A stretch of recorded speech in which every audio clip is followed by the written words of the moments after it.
from yoga. So we have, I would say, a galaxy of people over here who are experts in their opinions, and they will be sharing with us how yoga is important. And it takes an immense honor to be a part of this virtual gathering here. ASSOCHAM, in association with Ayush Virtual Convention Center, jointly with Ministry of Ayush and Government of India and Morarji Desai National Institute of Yoga, is organizing a series of virtual sessions on yoga to promote and spread the message globally and to highlight its role in our physical and spiritual well-being.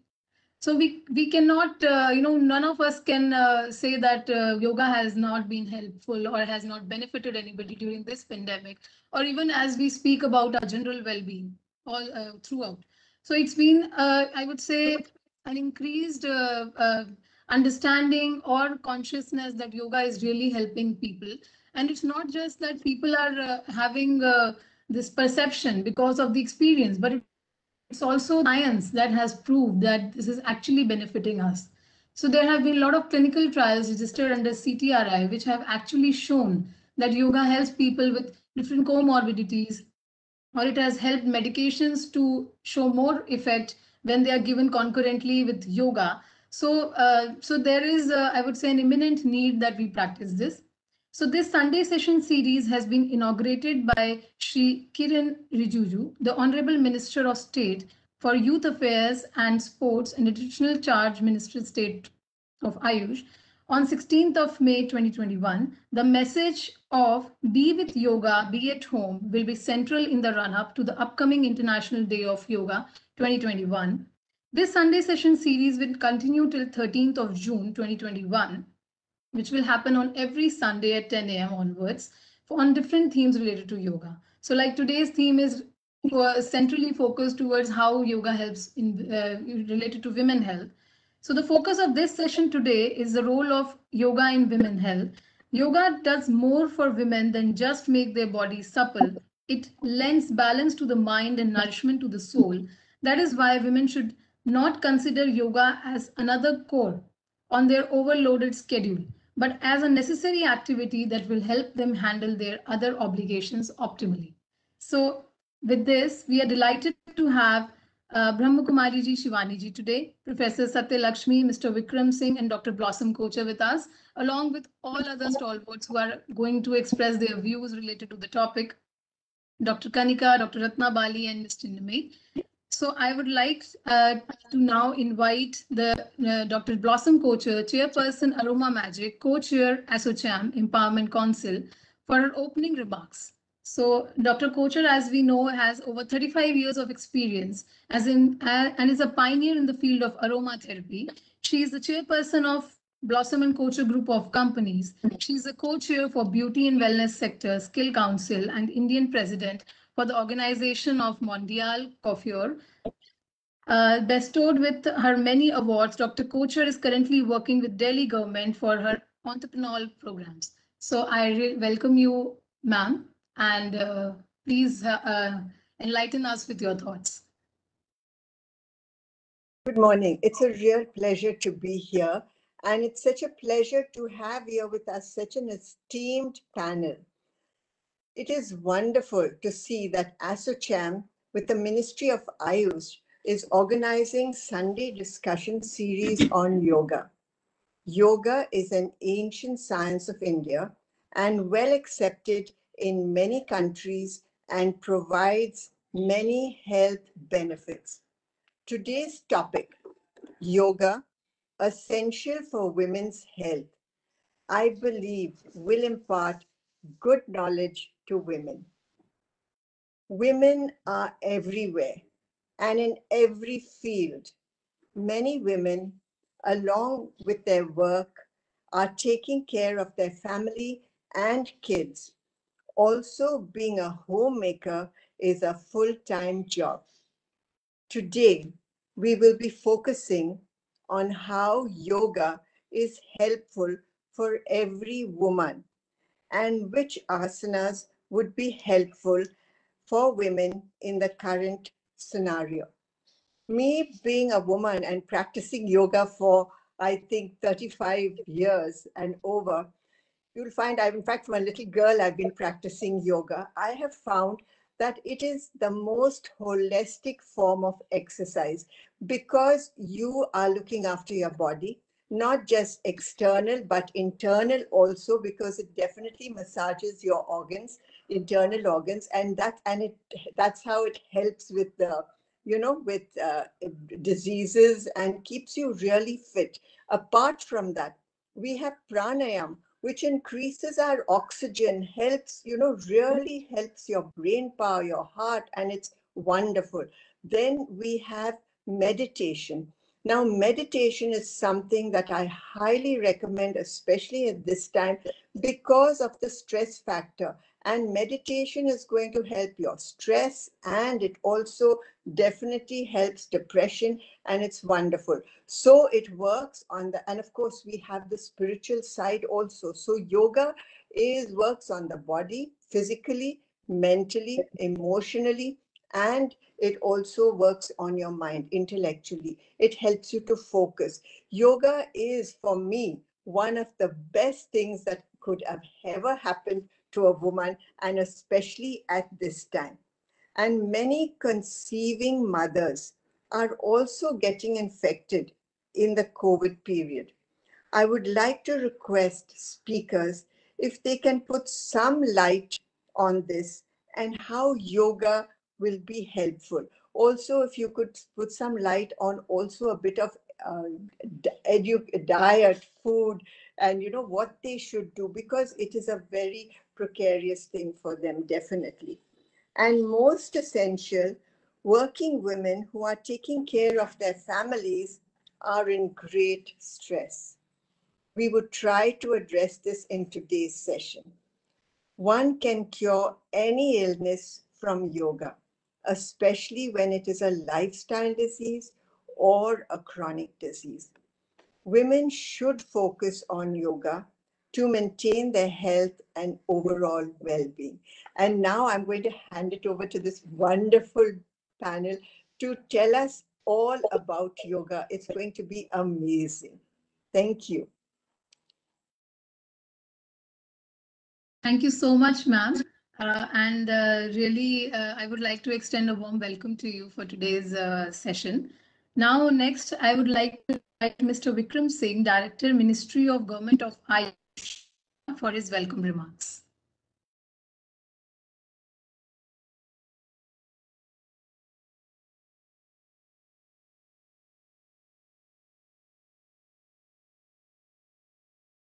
Namaste, most respected Sister B.K. Sivani ji, my colleague Professor K. Satyalakshmi, Dr. Blossom Kochar, Dr. Kirti Soni, Dr. Ratnabali Chakrabarti, Dr. Kanika Sood Sharma, Minch Chinmay Deol Gaonkar, my colleague Sri Tayyab Alam, Meenakshi Sharma ji, Payal Swami ji, and other officials and members of SHM, Ministry of Ayush, brothers and sisters. It is my divine pleasure to welcome Sister B.K. Sivani as a keynote speaker for today's discussion series, Yoga Essential for Women's Health. I could never think of a better person than Sister B.K. Sivani to speak about health and well-being of women. इनके लिए मैं कहूँगा, दरिया है हम, अपना हुनर हमें मालूम है, जिधर भी चल देंगे रास्ता बन जाएंगे. The same thing applies to Professor Satyalakshmi, who leads through example, and other women present here. One of our ancient script mentions that yatra naristu pujyante ramante tatra devataha. What is this puja for women? I think it is celebrating their being and providing them the due space, a safe space in each home, and necessities of healthy life. Yoga is one such tool which can be used, especially for well-being of women. It is probably a zero-budget complete health package. The present pandemic has taught us that robust lung capacity and high immunity are needed for survival. What else then yoga provide these things. The Ministry of Ayush has brought various yoga protocols with respect to different ages, genders, and conditions. There are numerous programs run by various yoga institutions. The details are provided on yoga portal of the ministry. Our National Institute of Yoga, that is Morarji Desai National Institute of Yoga, is running a very high quality, free Common Yoga Protocol Appreciation and Volunteers course online. Anyone can join it. Through this platform, I invite you to follow the Ministry of Ayush for all authentic material and information on yoga and related matters. I also invite you to share your activities planning on observation of International Day of Yoga 2021, which is on 21st June 2021. Let us be at home, be with yoga during this pandemic period. किरदार शिद्दत से निभाइए हकीकतों में, कहानी एक ना एक दिन सबको होना है. I wish a great success for today's discussion. Dhanyawad. Thank you. Thank you so much, sir. We warmly welcome you. Now, next, moving forward, I would like to invite Professor Dr. K. Satyalakshmi, Director, National Institute of Naturopathy, Pune, and Ministry of Ayush, Government of India.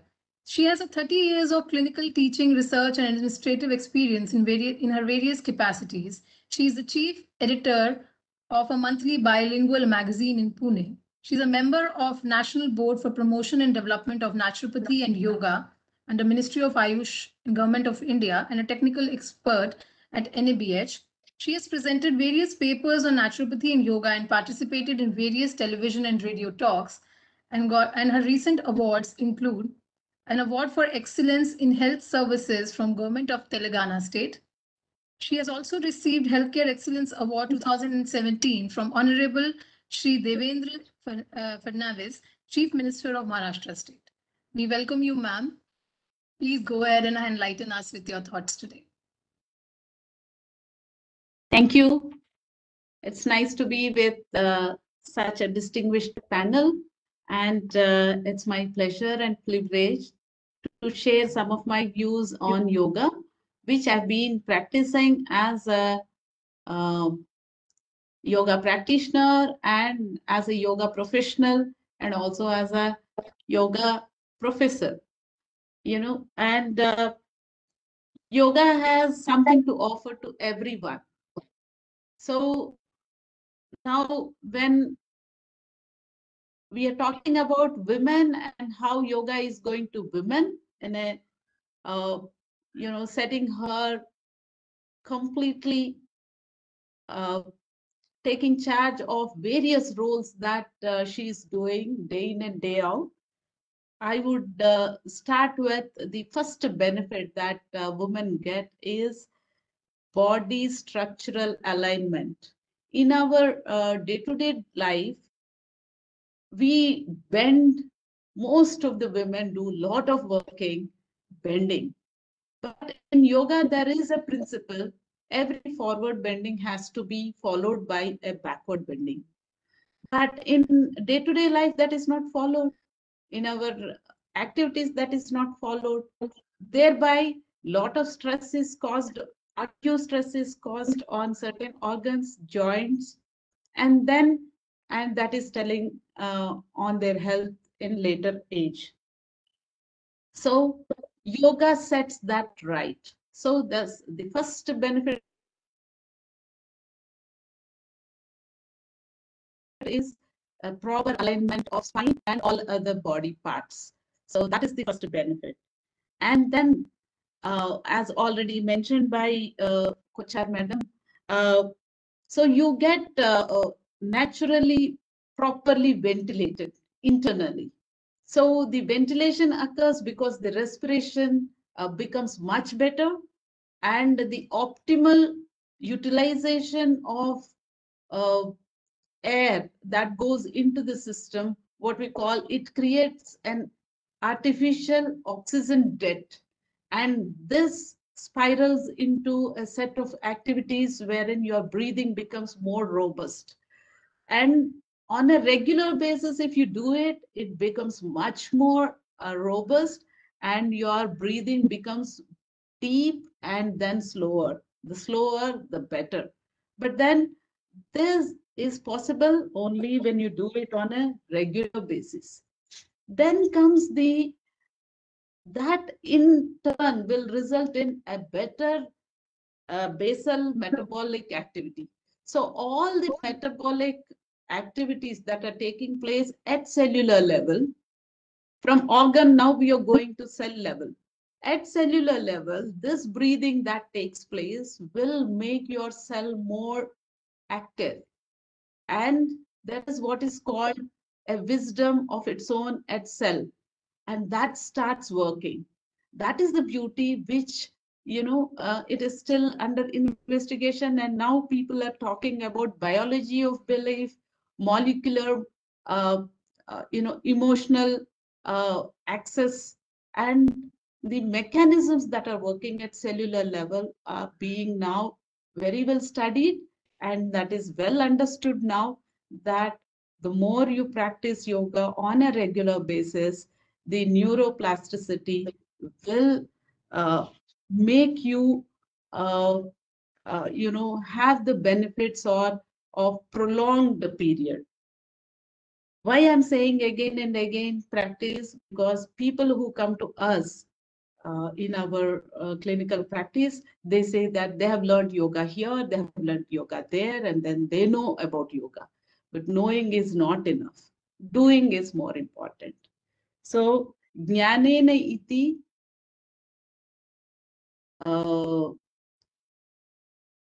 so knowing is not sufficient. That goes well with the philosophy of Sankhya. So, jnanena iti Sankhya, karmena iti yoga. So, unless you do it, and since doing is yoga, do it. Now, other benefits that are accrued by doing regular practice of yoga is by way of activating all the channels. Here in yoga parlance, we call it chakras. And you are activating your digestion, you are also activating your excretory system, you are also activating your circulatory system, you are also activating your inner core that comes through the neural channels that are there. Now we do not know. It is said in yoga that you have 94 lakhs of channels spreading all over your body. If that is so, if all those channels are activated on a regular basis and without actually addressing them, what else benefit one can expect? Which science can actually give us that kind of a link to these channels? So that is the beauty with yoga. So you have asanas, you have pranayama, you have kriyas, you have meditation. And these are some of the simple tools with which we can reach out to many known and then unknown benefits. Then with regard to women, if women's life is taken in 5 stages, that is childhood, and girls are going to school, so their growth is addressed well, and their cognitive levels, their ability to understand subjects in school will be much better, their focus will be much better, because these days we are worried and then talking more about attention deficit hyperactive syndrome. Children are more active and then less stable, and we want them to be more scholastically performing all the time, for which they have to sit and study. So so we are just going in tandem, 2 different lines. So to get that in place, yoga serves better. Then comes the adolescent age, where a girl is now entering into from puberty to teens. I mean, into reproductive age. So a preparation is needed in order to get her into a better womanhood. So adolescent age is in that way very crucial, and yoga also plays a very, very important role because hormonal activity is initiated and then that is well taken care by yoga. Then comes the reproductive period, in which now yoga has tools and systematically developed during pregnancy what all asanas one can do, what all pranayama one can do, so that the nature's gift of motherhood is very well experienced, and then you know, and without any complications, without any recourse to doctors and hospitals, one can enjoy this motherhood. And then post delivery exercises and then preparation, and then a woman slowly, steadily, systematically is led to premenopausal and menopausal, postmenopausal issues, and all that can be easily tackled by regular practice of yoga. And then comes into old age, and in old age, because of aging processes, certain changes that are occurring in the body, and then the changes in hormones, all this also will have a say on the health of a woman. That also can be easily addressed by doing yoga.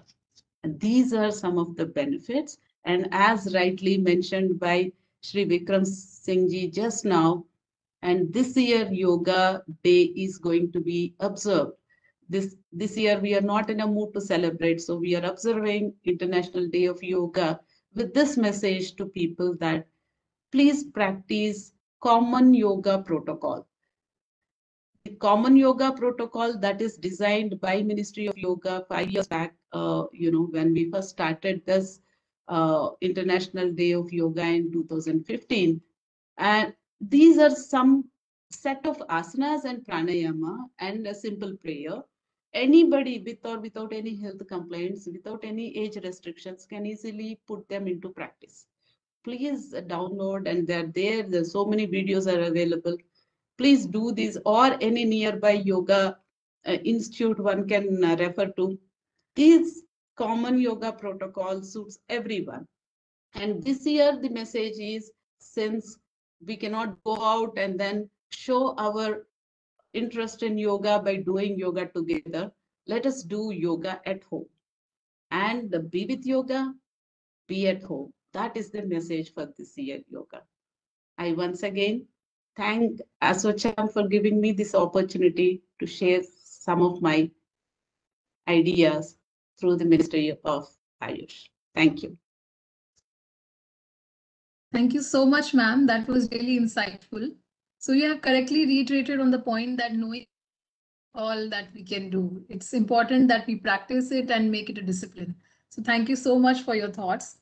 Now I will move on and invite BK Shivani ji, who is a senior Raj Yoga teacher and international motivational speaker.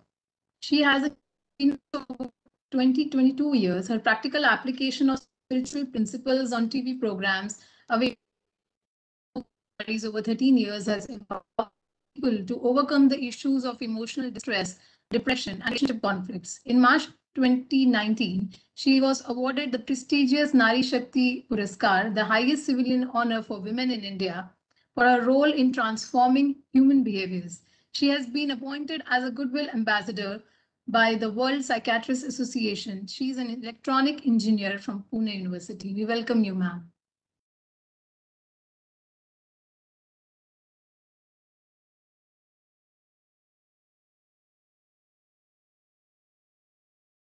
Om Shanti. International yoga day. जैसे ही हम ये शब्द सुनते हैं तो हमारे सामने एक विजुअल आ जाता है, जहां हम सब परिवार के साथ, कलीग्स के साथ या शहर के लोगों के साथ हम इकट्ठे मिलकर योगा कर रहे होते थे।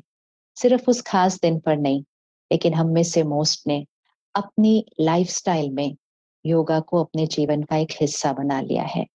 लेकिन जब हम योगा इस शब्द को याद करते हैं तो जनरली फिजिकल हेल्थ इसी को याद करते हैं कि हेल्दी रहने के लिए मुझे योगा करना है। वो तो बहुत इम्पोर्टेंट है, लेकिन प्रेजेंट टाइम्स, इस समय हम जिस एपिडेमिक, जिस क्राइसिस से गुजर रहे हैं, एंड पिछले 1-1.5 साल ने हमें ये तो सिखाई दिया है कि सिर्फ बॉडी की हेल्थ नहीं, हमें अपनी माइंड की हेल्थ का भी ध्यान रखना है। 2020 से पहले हम ज्यादातर यही कहा करते थे कि हमारे पास अपने लिए टाइम ही नहीं है, क्योंकि हमारा सारा टाइम, हमारा काम, हमारा परिवार इसमें ही बीत जाता था।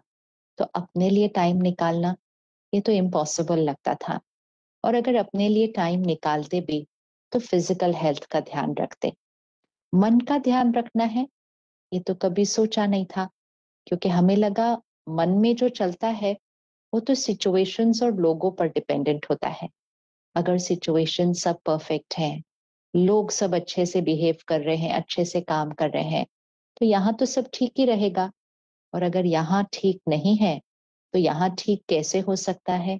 सो we were living a life of emotional dependence, where the state of our mind was dependent on situations and people.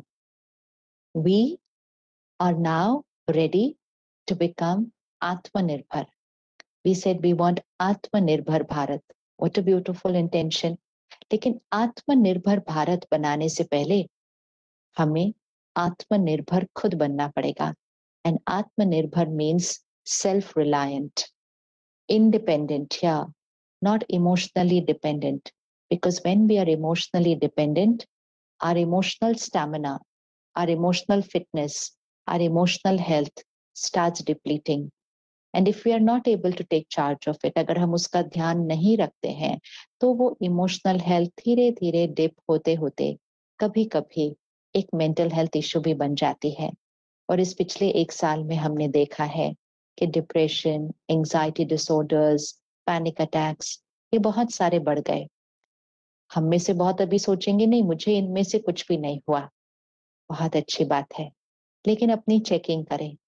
क्या डर, चिंता, फियर, वरी, एंजाइटी, तनाव, टेंशन, क्या ये सब एक्सपीरियंस हुआ?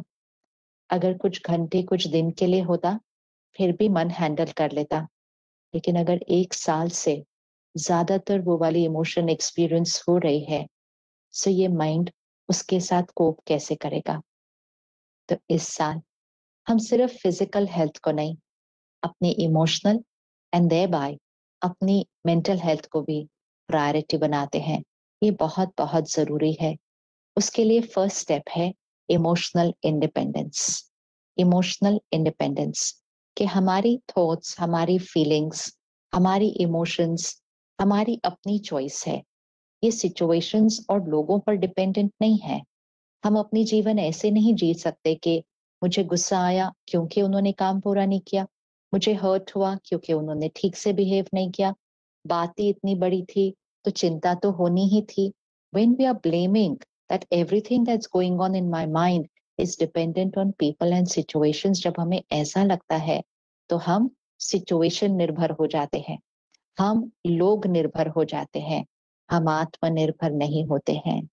तो इस योगा डे से पहले ही हम ये प्रतिज्ञा कर लें और ये अभ्यास, ये प्रयास, ये एफर्ट और फिर डेफिनेटली ये रिजल्ट कि हम आत्मनिर्भर हैं। 2 वर्ड्स होते हैं, एक होता है योगी और एक होता है भोगी। योगी, जब हम ये शब्द सुनते हैं तो हमें लगता है कोई जिसने अपने घर गृहस्थ का त्याग किया है, जो कोई बिजनेस काम नहीं करते हैं लेकिन आश्रम में रहते हैं, सन्यासी जीवन जीते हैं, तो हमें लगता है वो है योगी। वो तो सेवा के लिए सन्यासी बने हैं और वो जीवन जी रहे हैं ताकि वो समाज की सबकी सेवा कर सके।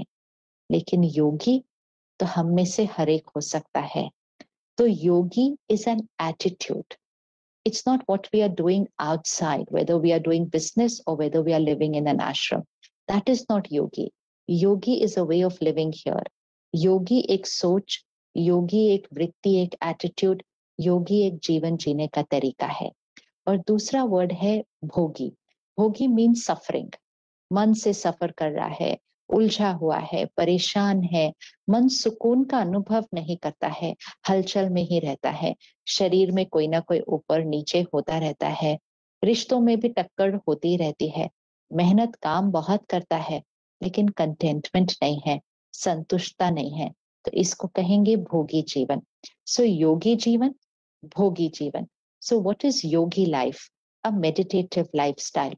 योगी jeevan means high vibrational lifestyle and bhogi jivan means low vibrational lifestyle. तो stress, anxiety, fear, anger, comparison, criticism, jealousy, complaining, competition, these are low vibrations. And अगर हम इन vibrations को create कर रहे हैं, अगर हम इन emotions को create कर रहे हैं, तो हम एक भोगी जीवन जी रहे हैं जहां हम सिचुएशन और लोगों पर डिपेंडेंट हैं, हमारी अपनी कोई ताकत नहीं है, तो वो भोगी जीवन है। High vibrational means patience, compassion, understanding, acceptance, respect, self respect, gratitude, बहुत इंपॉर्टेंट है, gratitude, motivation, appreciation, empathy, fearlessness, kindness, caring, sharing, and most important, cooperation. Life competition नहीं, life cooperation है। अब ये सारी जो high vibrational emotions हैं, qualities हैं, ये सब हमारे पास है। We all experience this, लेकिन percentage क्या है? Percentage क्या है? जो योगी जीवन होगा, वो ज्यादातर, most of the time, almost all the time, high vibrational energy पे रहेगा। And इस high vibrational energy पे रहने से हम इमोशनली इंडिपेंडेंट हो जाते हैं। सिचुएशन कैसी भी हो, लोगों का बिहेवियर कैसा भी हो, यहाँ जो क्रिएट होगा वो हमारी चॉइस होगी एंड हम high vibrational thoughts, feelings, emotions create करेंगे। तो इससे हम हमेशा emotionally strong, mentally healthy and physically healthy रहेंगे। और जब ये तीनों होगा तो रिश्ते, रिलेशनशिप, सोशल हेल्थ बहुत प्यारी होगी, प्रोफेशनल हेल्थ हम एक्सेल करेंगे। एंड जब हम यहाँ सिंपल होंगे, काम होंगे, पीसफुल होंगे, नेचर, प्रकृति के साथ हमारा बहुत अच्छा रिश्ता होगा, तो एनवायरमेंटल हेल्थ भी बहुत अच्छी बन जाएगी। So yogi jeevan, yogi lifestyle is a solution to all the issues before us, everything, whether it's mental health, physical disease, relationship conflict, environmental issues, stress at work, everything can be resolved with a yogi lifestyle. तो simple योगी lifestyle habits देखते हैं। सबसे पहली चीज, सुबह उठकर, सुबह का पहला घंटा बहुत इंपॉर्टेंट होता है और रात को सोने से पहले आखिरी घंटा बहुत इंपॉर्टेंट होता है।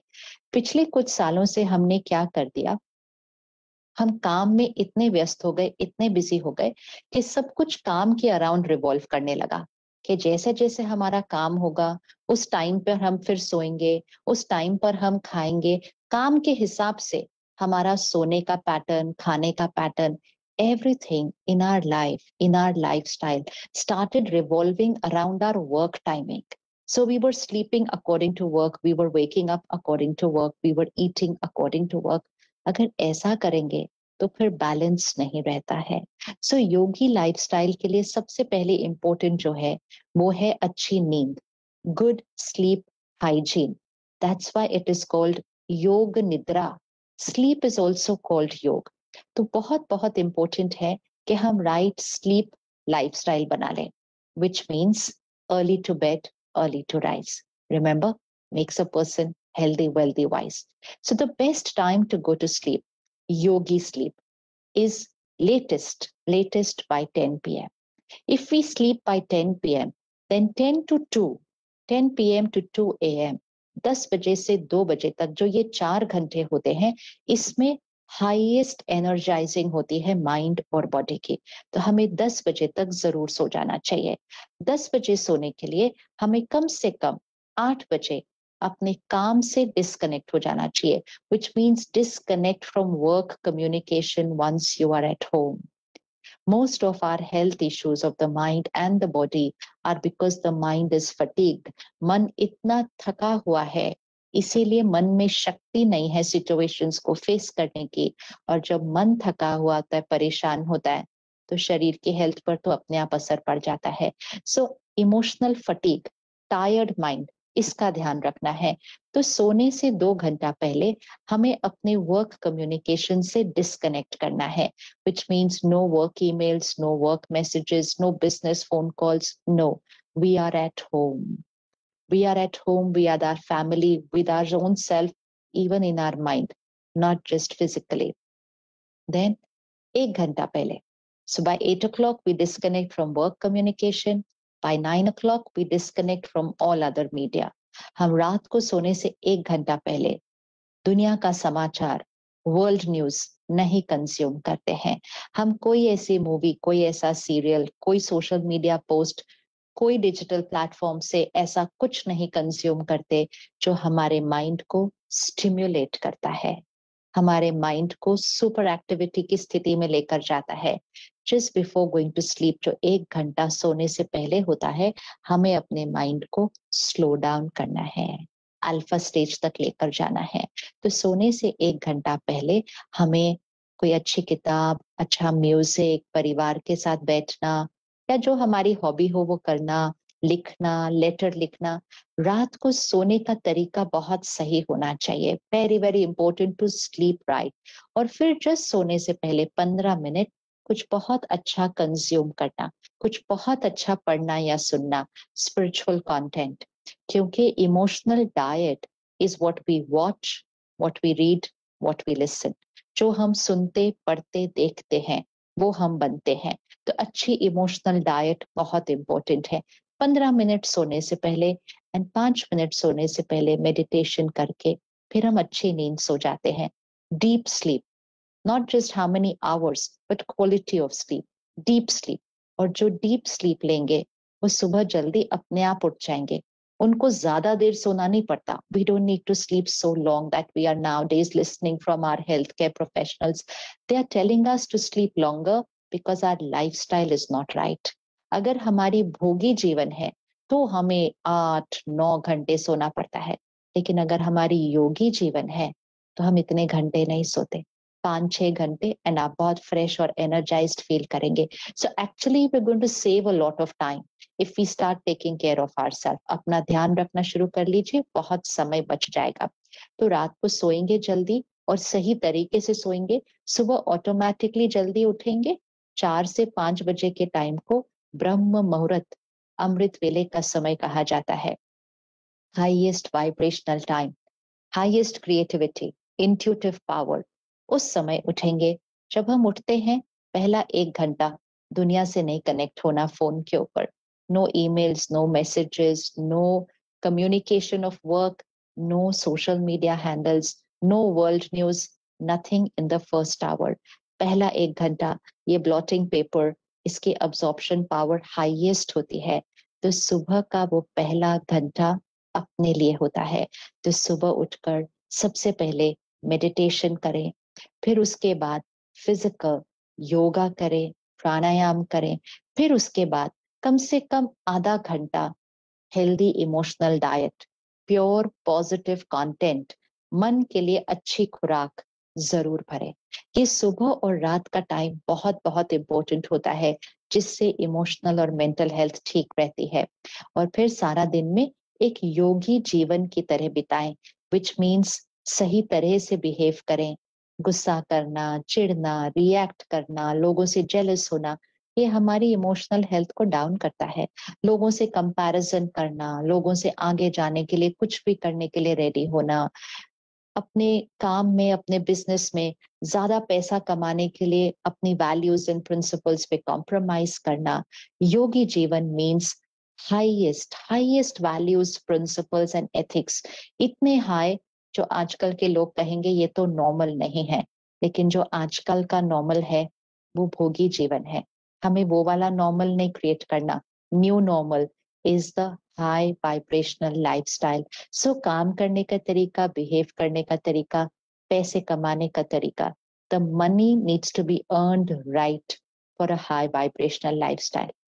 Earn how much ever you want, but earn it the very, very pure way.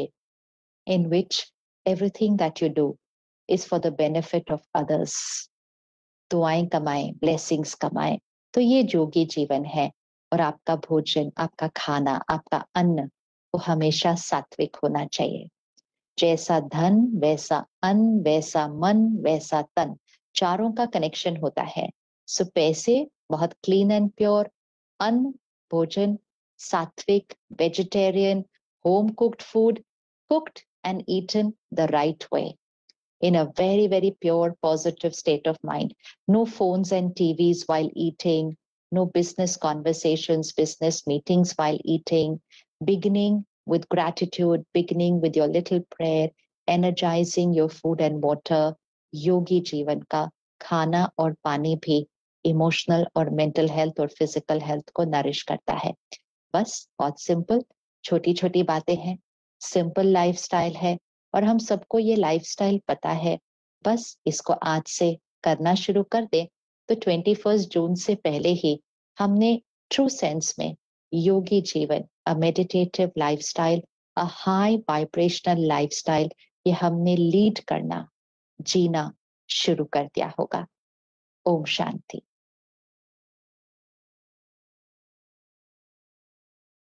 Thank you so much, ma'am, for your note address. I think we all were so deeply involved in this, and that we were all just trying to connect that wrong in our day, how to correct. So much lighting all of us about the vibrational lifestyle, which we all need to opt for. So with this, I would like to thank all our keynote addressers, Brahma Kumari ji, Dr. Satya Lakshmi, Dr. Vikram Singh, and Dr. Blossom Kocher for their valuable remarks.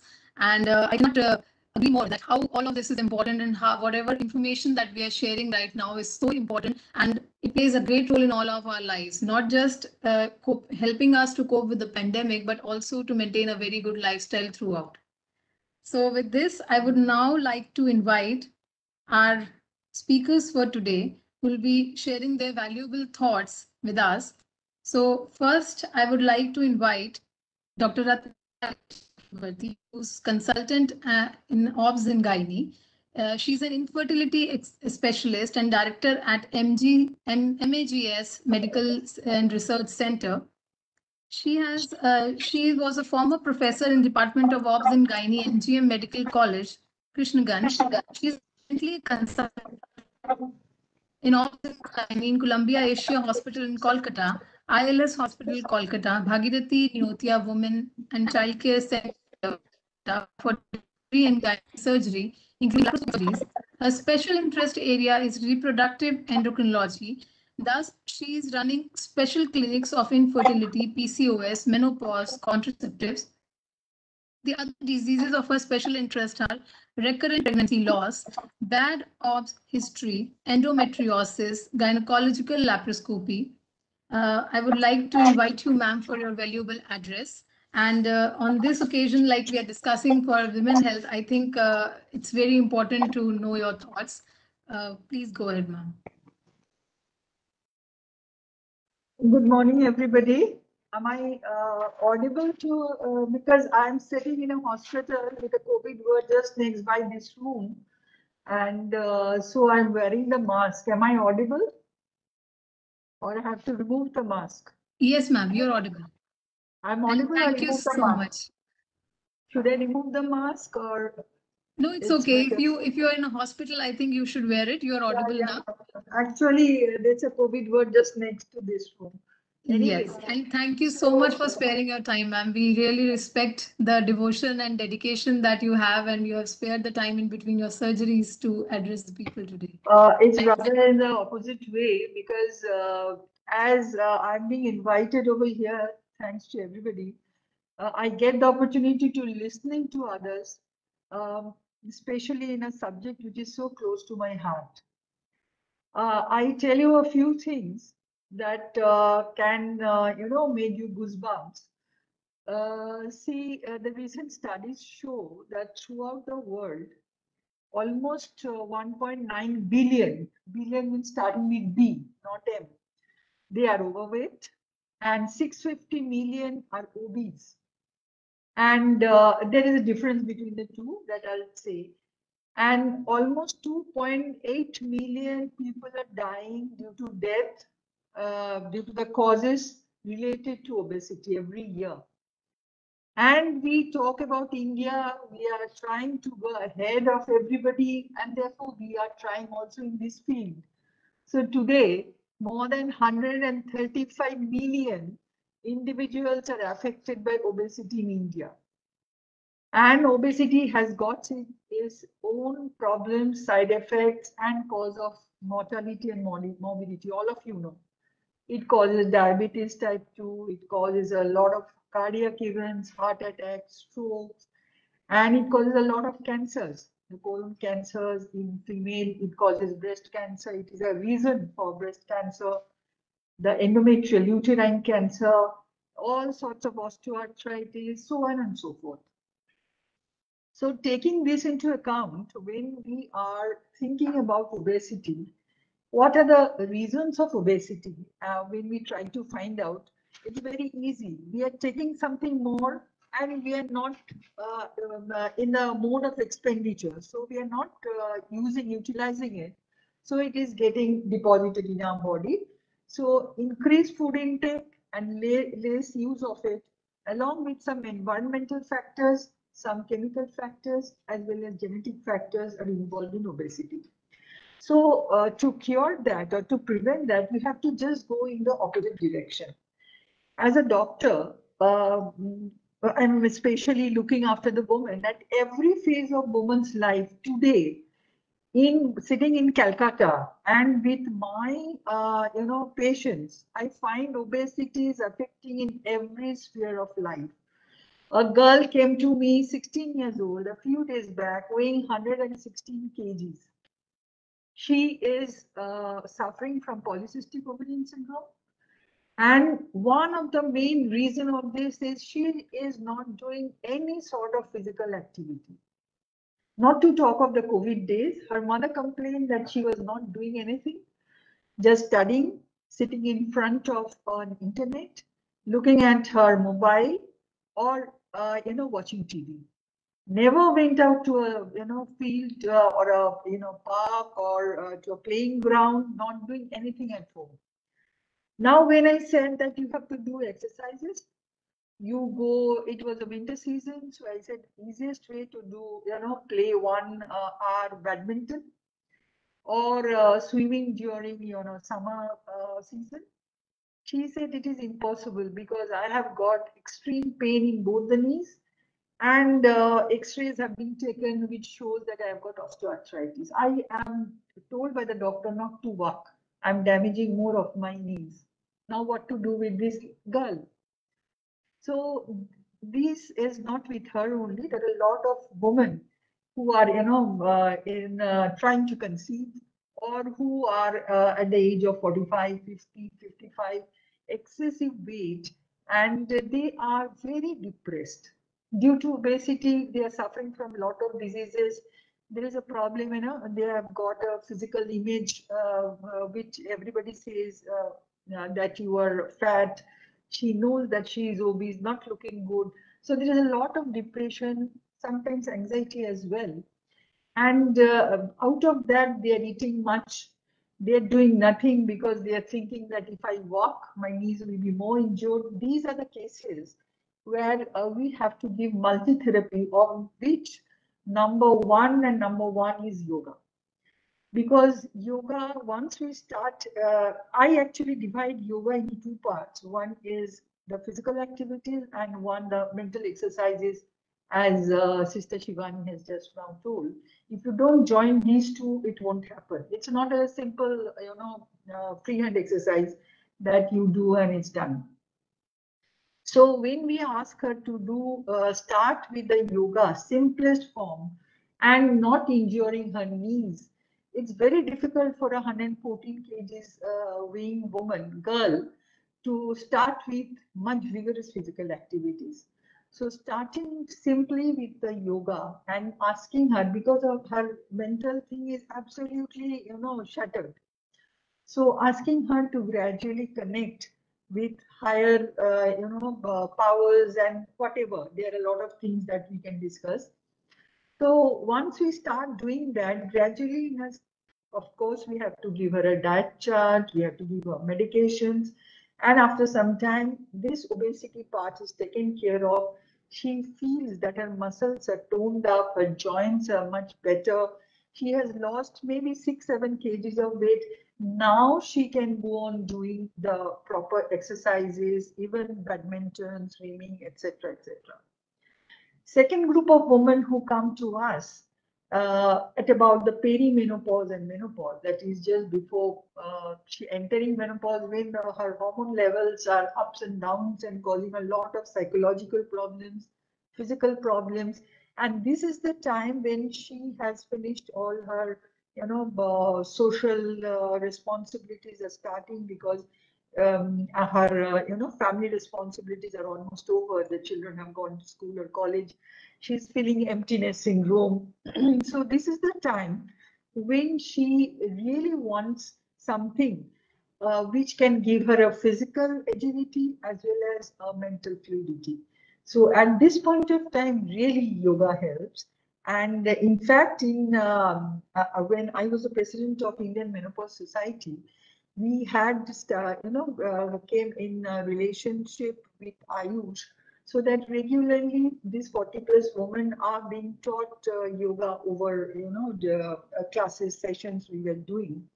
And I did a trial. It was a pilot one. We will be doing a bigger one, where we were measuring their one physical parameters, the blood pressure, weight, etc., sugar, before starting these yoga sessions, and 6 months after again, and some objective ones where they were being asked how you were feeling, about your hot flashes, about your pain in the knees. So all these things after 6 months. So that scoring was done, and it showed that it's far better. It's far better, and this is not a 6 months only. It was a pilot study. If you go on recording, I'm definite that after a long period of time, it will give very, very good result. In fact, worldwide, there were a lot of trials, mainly done abroad. India, we have done a very few trials, and we have to do more. But abroad, they have done trials with different problems in women due to obesity, not obesity, only diabetes, only joint pains, with yoga and diet. And they found it is giving excellent results. So in our practice also, in our chamber, there are different sessions of yoga being trainers are there who train up along with diet and exercise, because, say, for example, polycystic ovarian syndrome. One of the main reasons is an insulin, peripheral resistance changes. And once somebody starts doing exercise, in the muscles, they need energy. So glucose along with insulin enters those cells and gives energy. So in the blood, this insulin level falls, which is the main cause of causing polycystic ovarian syndrome. That is, eggs were not coming out, anovulation, and she was gaining weight, she's having pimples and acne, so on and so forth. So this gives excellent result. The fourth group, which comes to us, not conceiving. This is a very big group nowadays we get, and especially they are maybe working in software industries, in bankings, and have got a target in front of them. They're always tense. They have to reach the target. They're working day and night, sitting in front of a computer, no exercise.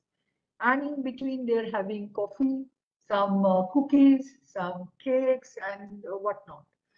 So these ladies also are suffering from polycystic ovarian syndrome. They are not ovulating, not conceiving, and their counterparts, their husband, they're extremely tense. And many a times we find that their sperm counts, sperm qualities that are absolutely, not congenial with conceiving. So in these cases, along with treatment, definitely we try to find out the reason. If there is any diabetes or thyroid problem or whatever, we treat. Along with it, we always tell them that you please do some yogas regularly, so that mentally you have to be mentally, calm and quiet and serene, so that your stress is gone, and we find very good results. Many a women and men at that period of time, they can conceive. So we can go on talking for a long time on these issues, but I think everybody should share their experience. And therefore, thank you very much for asking me this. Thank you so much, ma'am. So it's really encouraging to understand that experiences are validating the effects of yoga in related to and its importance in women health. So thank you so much for your thoughts. And I would like to, I will come back to you for questions later on. And will now like to move on to Dr. Kanika Sood, who's a clinical lead and director radiation oncology at Dharamshila Narayana Super Speciality Hospital. She has 15 plus experience in treating patients with 3D CRT, IMRT, IGRT, SBRT, SRS, SRT, TBI, and gating. She has a key interest in brachytherapy to all subsides, including head, neck, cervix, and esophagus. She has presented her novel work in the brachytherapy on international platform. She has won many awards. She's a gold medalist in MBBS at HP University. She has a fellowship at AREOCON 2008 by Association of Radiation Oncology of India. She has also received a Best Paper Award at SARC Federation of Oncology 2014 and many more. So we welcome you, ma'am. Please go ahead and enlighten us with your thoughts. Thank you, Dr. Kriti. I'm audible? Am I audible? Yeah. Thanks, yes, Dr. yes, Kocher, to giving me the heads up. So I personally, first of all, want to share my experience of yoga before talking about it in our patient's context.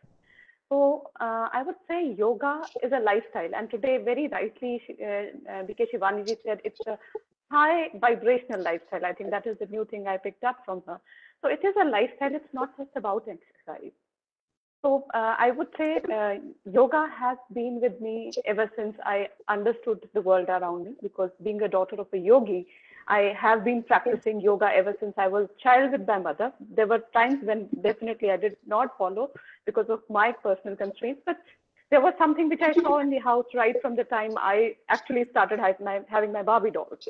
So that is the way of living. And as my mother rightly used to tell me, it's the fusion of mind, body, and soul. So it is the way you live. It is your choices. It is the way you adopt things in your life when it comes to your sleep, your diet, as well as exercise, and your thoughts. So your thoughts also are different when you are a yoga practitioner. Thoughts particularly, I would say I was very, very impressed by a spiritual diary, which my mother used to have, which was by Sri Paramahansa Yogananda ji. And I used to carry one thought or a message to the school assembly. And it was a Christian school. It was so well appreciated. So I want to highlight that yoga should not be considered to be something religious. It is a science. So please adopt it as a science. Because as a medical mind, as a scientist, I understand this. Yes, our medicines treat. We treat patients. But yoga and other forms of exercise are restorative. Each prescription in my OPD carries 2-3 lines. Deep breathing exercises, stretching exercises, because these are the things which are important for our survival. We conduct workshops for them because there is a huge importance of diet, exercise, and your vital capacity building in your healing. As rightly put by Dr. before me, that it is the time when we are seeing, Dr. Ratnabali definitely mentioned, we are having so many people having obesity. So we Indians have a very unique obesity. We have truncal obesity, pet ka motapa. Our lifestyle is such that we have tendencies for these big tummies, which predispose us to many metabolic syndromes. There is insulin resistance. All these combine and give rise to more incidence of certain non-communicable diseases like hypothyroidism, diabetes, and cancers like endometrial cancer, prostate cancers in males, breast cancer, colorectal cancer. So there is a preventive role of yoga, wherein you are trying to build in your body in a way that your hormonal milieu is well controlled, so that your risks of developing particular cancers go down, as well as other metabolic diseases. At the same time, it helps as a restorative measure. When you're treating somebody with any life-threatening disease, you need to have that patient in a right frame of mind. These exercises, especially meditation, they release endorphins, so patients are more positive and they help in healing, as well as in physical well-being. See, our cancer patients cannot go for strenuous gym exercises. They cannot go for Zumbas, but very well take stretching exercises, because yoga exercises are something which are very much doable. We don't talk of Hatha yoga. We don't talk of the extreme yoga, which you cannot do without supervision. These are simple exercises, and in current times like this pandemic, it can be very well done within the confines of your house. You need not step out of the house and do it within 6 feet of a space around you. There are so many asanas you can carry forward. And I'm glad to share that oncology does accept the importance of this, and IRCH AIIMS has joined hands with Ayush Mantralaya, and there is a combined study. You know, we are trying to make it more evidence-based to prove that yes, all this supportive therapy does contribute towards good oncology outcomes also. So I think that is what is the major crux of it, because I want to talk more about the importance of yoga. I will not share more about the oncology here. I think if you have any burning question pertaining to its relevance in oncology, you can please come back to me on it. Thank you so much, Dr. Kanika. That was so reassuring and very encouraging to know from clinicians that yoga is actually helping us. So thank you so much. And I'll come back to you for questions in some time. But I would like to move on to Ms. Chinmay Delugankar. She's a managing director at food chain ID SWA and a lead in the food beverages segment Pan India. She has 23 years of experience in agri and food and beverage industry, and has been consulting and has a lot of certifications, as she has trained the senior officials from FSSAI and State FDA, Dubai Municipality, Kazakhstan on various topics. She was invited by FAO to contribute in writing food safety framework for ASEAN countries. She was a business head of the Indian subcontinent and Middle East for F&B with DNV GL. She is now the managing director of the food chain company, ID Food Chain Company, where she's into certification, testing, training, and regulatory advisory services. Her other credentials are that she's an alumni of the US Department of State. She has an award in the Women Leadership for ASSOCHAM for her contribution in the F&B sector. She's a global leadership program. She has also led the global leadership program for INS EAD in Paris, Singapore, and San Francisco. She's a vice president of AFSTI Mumbai chapter. We welcome you, ma'am.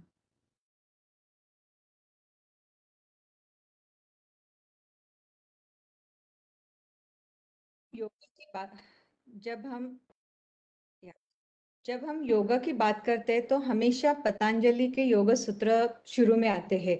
सो अगर किसी ने पतंजलि के योग सूत्र पढ़े होंगे तो वो एक हाफ इनकम्प्लीट सेंटेंस से स्टार्ट होते हैं.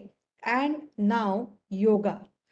कभी अगर पढ़ा है या कभी सोचा इसके बारे में कि ये अभी क्यों कहते हैं, क्योंकि why it is so ever wonder why it starts with a half completed sentence.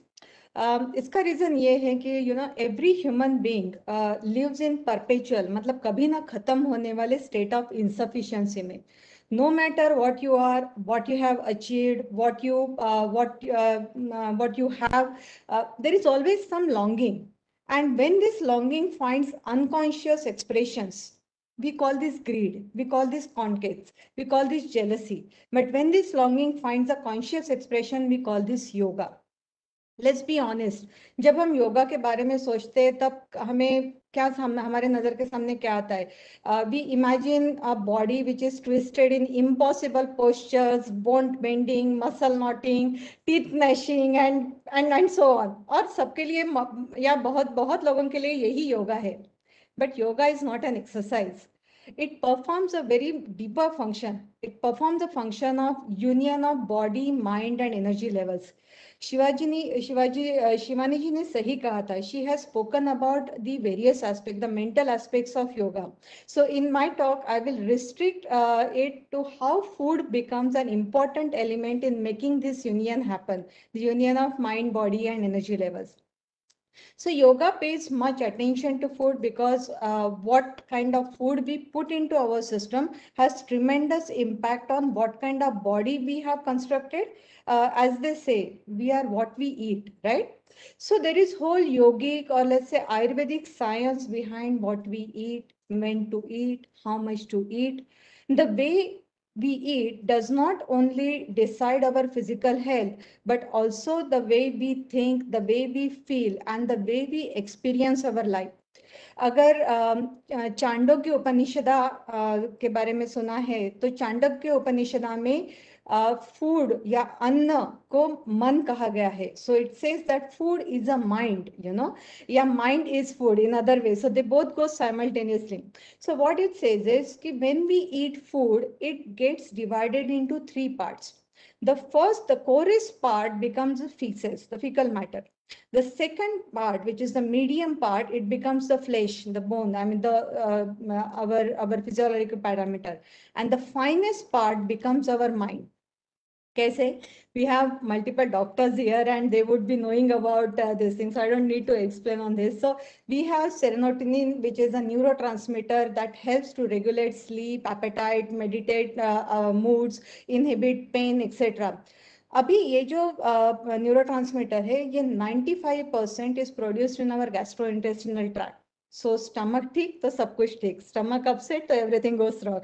सो अगर स्टमक ठीक नहीं है तो माइंड कैसे ठीक रहेगा, right? So that is how, that is a basic role what food plays in this. So प्रकृति हमारी 3 टाइप की है, सत्व प्रकृति, रज प्रकृति और तामस प्रकृति, जो आयुर्वेदिक में कहा जाता है. अभी आउट ऑफ विच तत्व इज गुण एंड रिमेनिंग 2 आर दोषास, जैसे आयुर्वेद में कहा जाता है. So based on this our aahar is also of 3 types. The first type of आहार is what we call it as राजसिक आहार. राजसिक आहार मतलब सब फ्राइड खाना, स्पाइसी खाना, मसालेदार खाना, सब टेस्टी खाना, जो हमें टंग को अच्छा लगता है वो सब खाना. So this increases anxiety, anger, sleeplessness. हमेशा एक डर रहा रहता है, आगे क्या होगा, बेटा पास होगा कि नहीं होगा, छोटी छोटी बातों पे गुस्सा आना लगता है, झगड़ा होता है. दूसरा होता है तामसिक आहार. तामसिक आहार होता है जो फर्मेंटेड फूड खाते हैं, स्टेल फूड खाते हैं, रात का बचा हुआ खाना, जो टिपिकली औरतों की आदत होती है कि रात का बचा हुआ खाना सुबह खाओ, सुबह का खाना शाम को खाओ. So stale food, then salty food, high sugary food, non veg. So this increases the laziness, heaviness, no excitement. मतलब अभी जो लिथार्जिक बिहेवियर आ गया है हम सब में, this is also one of the reason is the increase in this tamasic aahar. क्या करना है, 2 दिन योगा होगा उसके बाद नहीं होगा, मुझे कौन से ब्यूटी कॉन्टेस्ट में जाना है, मुझे तो घर का ही काम करना है ना, भूलना, बार बार भूलना. सो ये सारी शिकायतें ज्यादा तामसिक आहार खाने से होती है. और फिर तीसरा टाइप का आहार जिसको गुण आहार कहते हैं, कहा जाता है, जो शिवानी जी ने कहा था, सात्विक आहार. सो सात्विक मतलब क्या होता है? सत्व मतलब quality diet, the food that cleans your body, that gives you balance mind. Okay, this means that the food is pure, which is essence of nutrition, which is necessary for vital strength, which is enhancing for mental coordination. It's a strength for living. So इसके अंदर भी 4-5 different types होते हैं, जैसे जल आहार, वायुवी आहार, आकाशीय आहार, पार्थिव आहार. So हर चीज मतलब आपकी प्रकृति के हिसाब से, क्योंकि आप जानते हैं कि कफ, पित्त और वायु, ये 3 डिफरेंट टाइप की प्रकृति होते हैं. और आयुर्वेद में कहा जाता है कि आपकी जो प्रकृति है उसके एग्जैक्टली अपोजिट आपको आहार लेना है. So this typically composes of 5 different elements. And what is the benefit of this आहार? A sattvic person, जैसे हमने पहले भी सुना था, a sattvic person is a person who is amicable. He is calm, full of energy, enthusiasm, health, hope, aspirations, etc. So अगर हमें कहूँ कि अगर इसको ये एक नटशेल में डिस्क्राइब कहूँ तो जैसे माइंड, बॉडी, सोल, एनर्जी अगर ये पर्ल्स है, तो योगा ये वो थ्रेड है जो ये पर्ल को इकट्ठा कर रहा है.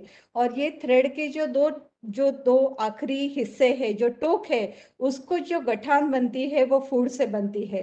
That is the role of food. Thank you so much. Over to you.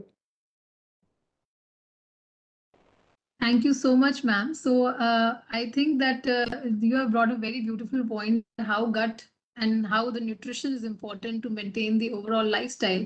So along with yoga, it's very important to maintain all these things together. So thank you so much for your. Now I would like to present some questions to each of you or each of the speakers. So my first question is to Dr. Ratna Bali. So, ma'am, as we see that nowadays obesity is increasing in women, like you correctly pointed out. So, can yoga be helpful in itself or in combination with nutrition and other treatments?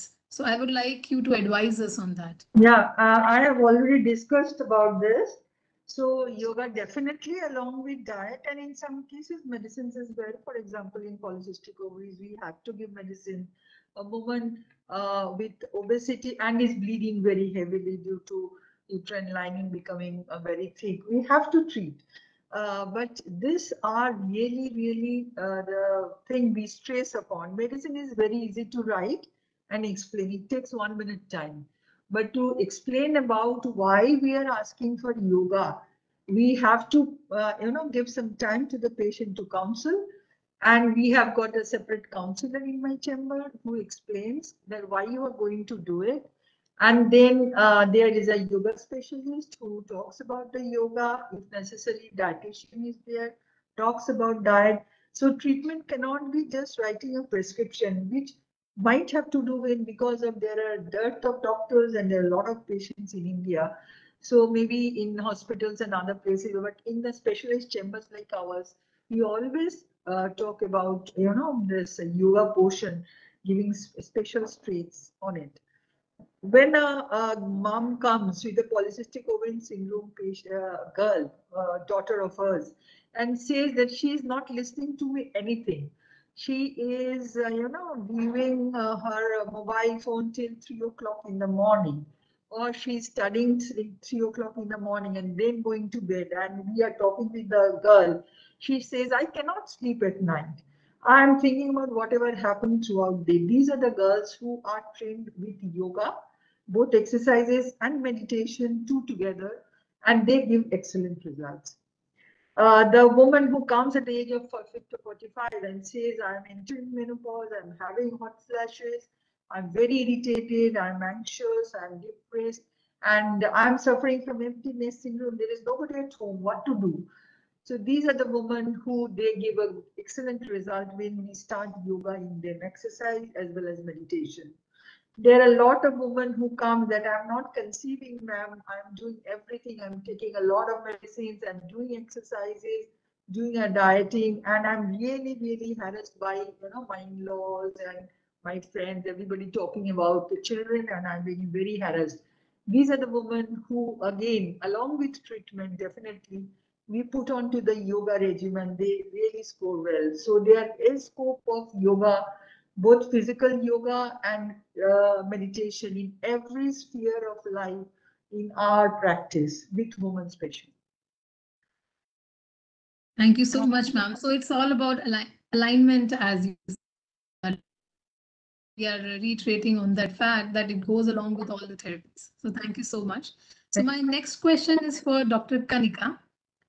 So as we know that the cases of breast cancer are on a rise, so would you advise that for prevention of this, is yoga recommended, and how can one practice that? So I think we've been talking on the same lines, Dr. Ratna Bali and myself, that there are some non-communicable diseases which have modifiable risk factors, breast cancer being one of them. So it is multifactorial. So breast cancer has many things. People always attribute genetics as a strong component. Genetics is just associated with 4% patients.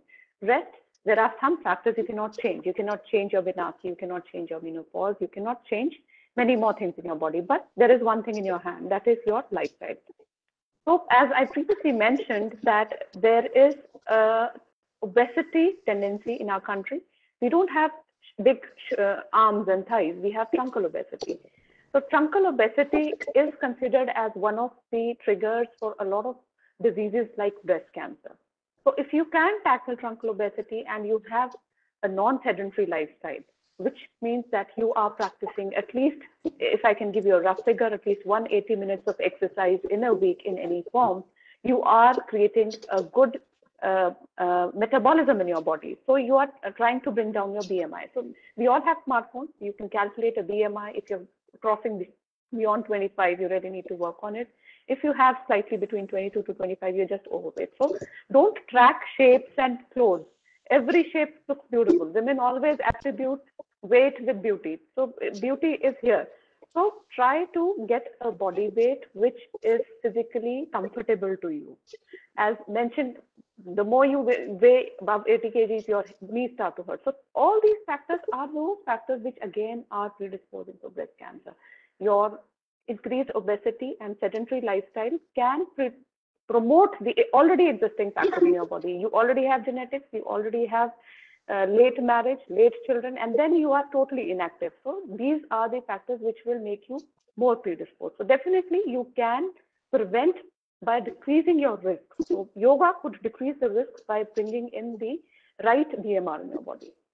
I would add on for breast cancer patients, because breast cancer, a lot of research is coming in every year. We have a lot of data coming in with the contribution of dairy products, milk in diet, sugar in diet. So yes, even after recovery, for recurrence also, there is a good amount of evidence that women who lose their weight by 4 to 5 kg after cancer treatment have decreased recurrence chances. Because after chemotherapy, hormone therapy, there's a tendency for body weight to go up. So the women who are able to curb it down and bring it back to 4 to 5 kg after their cancer treatment decrease their risk of recurrences. So in prevention, exercise is helping. In prevention, recurrence prevention, it is helping.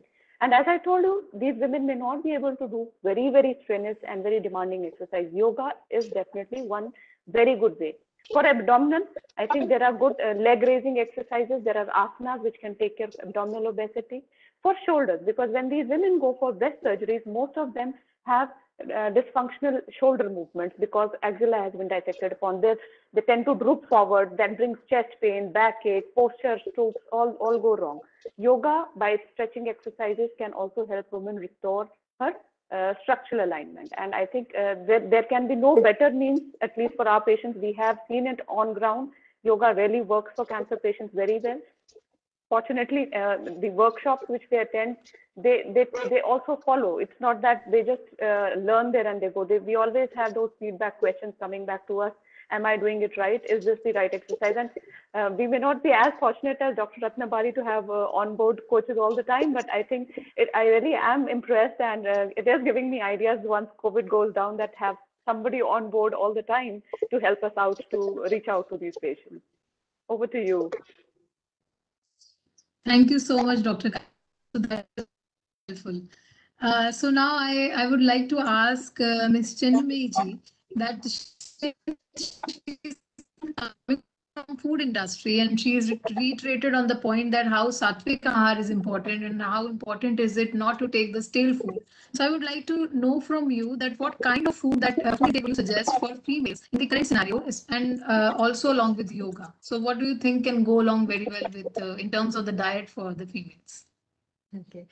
सबसे पहले तो I would like to echo the point which Dr. Kanika just said, that जब भी आप I mean whenever you do a Google and you type yoga for, the first thing that comes is yoga for weight loss. You know, that is what it comes in, and it's so wrong that whether it is food, whether it is yoga, whether it is anything, everything is relating around weight loss kind of theories and this thing. So we are not talking about your weight loss, we are talking about a healthy lifestyle.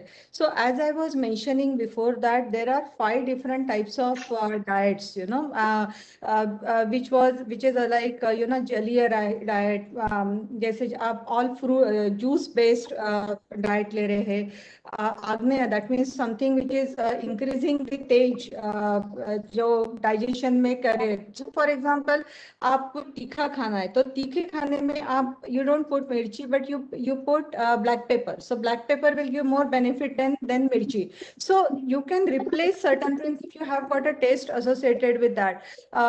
Then you have the Vayu Vihar, which means something that increases Vayu in your stomach, like, pulses, all the leguminous plants, besan, etc. Akash Vihar, which is like, jawar ki lahi कहते हैं या कुरमुरा कहते हैं उसके लिए. So आपकी चीज प्रकृति है, because everybody, as I had mentioned before also, has got his own body tendency, and the diet that you consume has to have. If you have more of body tendency for creating gases, then you go for another type of ahar. But have a balanced diet. That means if you take your diet of a week, then have it more of a protein-based diet, more of a I would say nutritious diet. Salt and sugar are considered like something that really hampers the brain growth. So avoid on that part. And quantity and all those things, I think it is up to us. I mean, the basic fundamental of yoga, yogic science is that आपका stomach full नहीं होना चाहिए, आपको एकदम ऐसे ये नहीं आना चाहिए. Just leave it 3/4 empty. Have more of water. So those things are absolutely generic, which everybody knows. Thank you so much, ma'am. Yeah, thank you so much. So my next question is to Dr. Pali.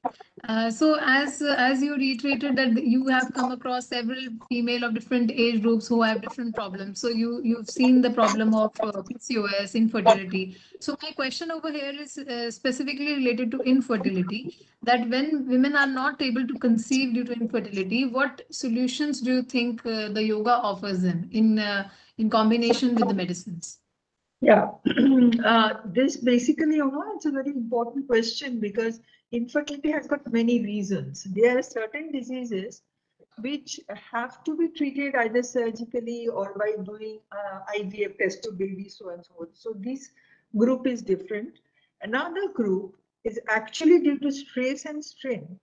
Either the female is not causing ovulation, not having ovulation, or the male sperm counts and sperm quality are bad.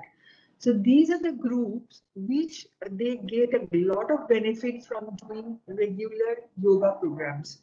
So when we can, after doing the certain investigations, pinpoint to the diagnosis why this infertility has happened, and more than almost 40% of the infertility are due to female, 40 due to male, and the rest of the 20, almost half is unknown cause, we don't know. And in the half, both male and female are involved. Nowadays, we are getting majority of this, as I have told, young generation from the software industry or banking, etc., where both male and female, due to excessive stress and strain, either they are not being able to have a proper physical relation, or you find that their sperm count has gone down. The woman is not at all ovulating. She is not menstruating for 3-4 months, gaining weight, and the reasons I've already said. So these are the women who will give excellent result. And in India, we get PCO as a major cause of infertility, recurrent pregnancy loss, that is abortions, recurrent miscarriages, and not being able to conceive, preterm delivery. All these are due to polycystic ovarian syndrome, which is due to excess of insulin hormone in the body, excess of male hormone in the body. So this part of the treatment of this is definitely lifestyle management and their diet, as my previous speaker was talking about, and also the exercise and yoga. Here, to relieve the stress and strain, yoga has got excellent result. And we always incorporate that to the women who are due to stress and strain are not conceiving. And during this period, this COVID period, when they are working from home and staying together, lot of my patients have conceived normally who were waiting for some specific treatments to be done. Due to COVID, they could not come, and we just talked over telephone. You can try from this period and that, and they conceived because they are having less stress and strain due to workplace. Due to COVID is different, but due to workplace stress and strain being removed, they are conceiving. So this is a big example that when we can help people to be relieved of stress and strain physically and mentally. I'm always, incorporating two together. You can't take only one that you have a 1 hour walk daily and then you sit down and have a lot of stress. It won't work. Similarly, only meditation, no physical, walks will not do. So two together really helps. Yes, ma'am. Thank you so much. So that's really helpful that, all of these together really help. Now, my next question is to Dr. Kanika. So as we know that working professionals like doctors have demanding working hours, which may be mentally and physically exhausting. So how can yoga help in restoring the holistic well-being in the professions? So I think it's a very pertinent question. We've been talking of patients, we're talking of people around us, but I think we as professionals are also facing very, very demanding times. So we know we do not have that option. I was lovely, really enthralled hearing Shivani ji that we sleep at 10. I wish we could sleep at 10. So definitely we are those who, despite wanting to have a healthy lifestyle, are pushed to the brink. But despite that, I think there are a lot of means by which we can still keep our mental health at peace by finding some time in between. I think there are very few people who would have a back-to-back OPD which does not even allow them 10-15 minutes. So I think give yourself that 10-minute break somewhere during daytime itself. You cannot spare time in the morning or evening, and just shut down everything. Give 10-15 minutes to yourself and just ponder on one good thought. And I was talking of the spiritual diary. I'll just show you. I just ordered one for my daughter. So it just has one thought. It just has one thought. Just think over it. It is good enough for your whole day. It gives you good food for thought for your meditation. It just talks about you. It doesn't talk about God. It doesn't talk about anything. It just talks about you. So that is something for mental peace. So you cannot have half an hour, 1 hour with you for the whole day. At least spare 15 minutes during your daytime, maybe before your lunch or whatever. Second thing, you also exercise. So we've been telling people exercise, but how to exercise? You cannot go out. You don't have space. So a single room is good enough. I think for the last 1 year, there hasn't been a single day when I've never covered 10,000 steps of mine within the house. You just need to be driven. You just need to be motivated that I want to do it. That is the thing which needs to be pushed in our working women, that you have to give yourself also priority. Everything will be taken care of if you are well. So please continue to find means to exercise within the given 24 hours you have. You will never have that day that you will have a lot of time to work on yourself. So devise some means, make a schedule for yourself in a way that at least you are able to give yourself 15 to 20 minutes of peace for brain, and at least half an hour for yourself to exercise. And yoga, I think there are a lot of videos, and I think Dr. Satya and Dr. Satya Lakshmi, she spoke about so well about those benefits of yoga. I think you should follow some YouTube channel where there are simple exercises, there are stretching exercises. Surya Namaskar is I would say, the most sold out asana set which you can do very well in a very small space. So it's just a matter of being driven. So I think it will at least give you some amount of physical endurance capacity and mental peace. Then pranayam. COVID times, we all are talking of lung health, lung health, lung health. Please build in some time and try to do some deep breathing exercises, which does not require a lot of time. It can be done anywhere. You're in your workplace, you're in a drawing room, anywhere. Just shut down 5 minutes, 10 minutes of everything and work on your exercises. So I think that is how I feel working women or the women, professional women who are working under pressures can maintain their health despite all the demanding timelines. Over to you. It really calms us down. It really helps. So, so I think that you have correctly made that point very clear that you have to take out time for yourself from your schedule and go about it. Thank you so much. So my last and final question is to Ms. Chinnamay. So like we have been all benefits of if we focus on elderly women or the senior citizens, just the healthy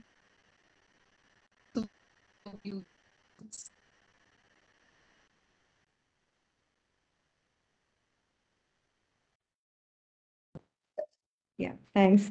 My internet off for a while, so sorry about that. So body essential. I remember I'm practicing yoga from the age of around 10. And those days we used to not just do the, asanas and this, but we used to have this hatha yoga with putting water in one nostril, taking it out in another one, then, putting thread from nose and taking it out from tongue and all those things. Now those things are like not really, possible in the current lifestyle. So Dr. Kanika has very well said that Surya Namaskar is like the most comprehensive exercise, and then it's important to take out time. But even if we don't have important time, and especially you're asking from elderly person, Surya Namaskar possible nahi hai, but chair par baithe baithe can we bend? Can we touch our feet by sitting on the chair? Can we stretch ourselves sitting on the chair? So these are the simple exercises. So flexibility is important. I remember my teacher used to say, he used to have a little bit of tone, thoda sa unka belly tha, but he was the most flexible. So he always said that I don't want 6 packs ab, but I want flexible body. So to make it flexible, do whatever way you want to do. You are standing, जैसे ma'am ने शुरू में कहा था कि आपको अगर forward में स्टैंड कर रहे हो तो आपको बैकवर्ड में बेंड करना है. So just see that your flexibility is increasing. Whatever way you want to do it, in whatever position you want to do it, focus on that. But diet alone cannot help. Exercise alone cannot help. It has to go hand in hand. Over to you. Thank you so much, ma'am. So that was really insightful, and thanks for so much. I would now, and I would thank all of you for your valuable. It was really like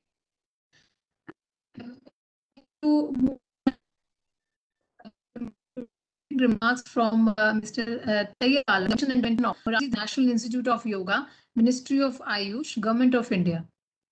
So he's there since January 2018. He's involved in the promotion and propagation of yoga. Welcome.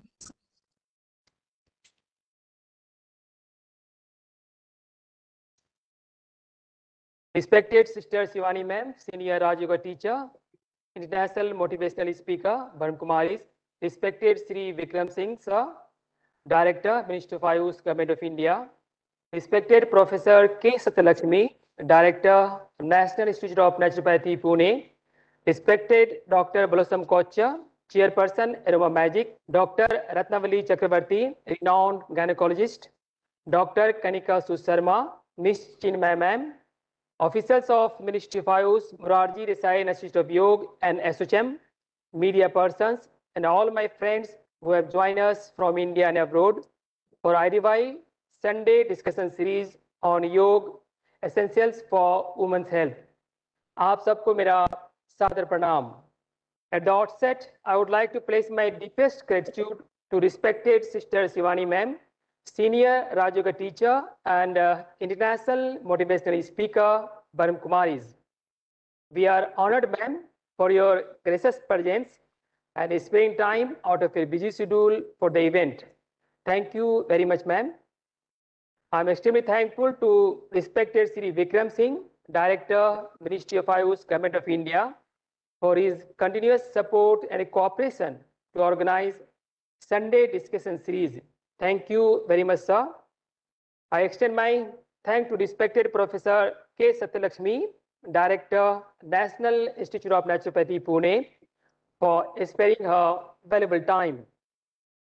I am thankful to Dr. Blossom Kocha, Dr. Ratnavali Chakravarti, Dr. Kanika Susarma, Ms. Chinmay ma'am for their presence and sparing their valuable thoughts and vision on essentials for women's health. I also express my deep gratitude to media persons and all my dear friends who have joined us from India and abroad. At the last but not the least, I would like to thank to the officers of Ministry of Ayush, Morarji Desai Institute of Yoga and SHM for their untiring support in making this program happen. Thank you. Thank you.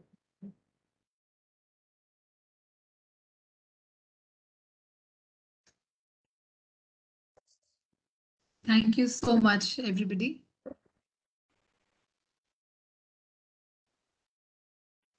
Thank you. Thank you. Thank you. It was great having you all. Thank you. And you were excellent anchor, Kriti. Must appreciate your anchorship. Really learned a lot Thank from you. all of Thank you. you so I think much, it was ma'am. a big learning also for us also.